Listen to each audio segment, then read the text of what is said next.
Hi friends, அனைவருக்கும் வணக்கம். நான் உங்கள் சந்தனா சுந்தரையா. வரலட்சுமி பூஜைகளுக்கான வேலைகள் ஒன்றொன்னா நடந்துக்கிட்டே இருக்கு. அதில் ரொம்ப ரொம்ப முக்கியமானது அப்படின்னா வீடு க்ளீன் பண்ணுறது தான். வீட்டில் ஒரு ஒட்டடை தூசி கூட இருக்கக்கூடாது. எல்லாமே ரொம்ப சுத்தமாக க்ளீன் பண்ணி ரொம்ப சுத்தமாக வச்சுக்கணும் நம்ம இந்த வரலட்சுமி பூஜைக்கு. அதுக்கான வேலைகள்லாம் நடந்துகிட்டு இருக்கு. மேக்ஸிமம் க்ளீனிங் வேலையெல்லாம் முடிஞ்சிருச்சு.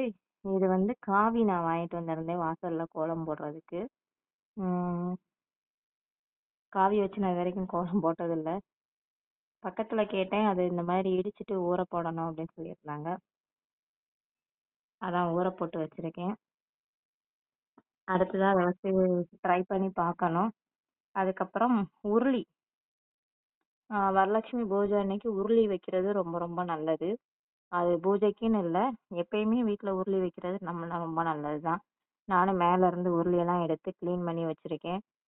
எல்லா வேலைகளும் ஒன்றொன்னா நடந்துக்கிட்டே இருக்கு. நீங்கள் வரலட்சுமி பூஜைக்கான வேலைகள் என்ன பண்ணிட்டு இருக்கீங்கன்னு சொல்லுங்கள்.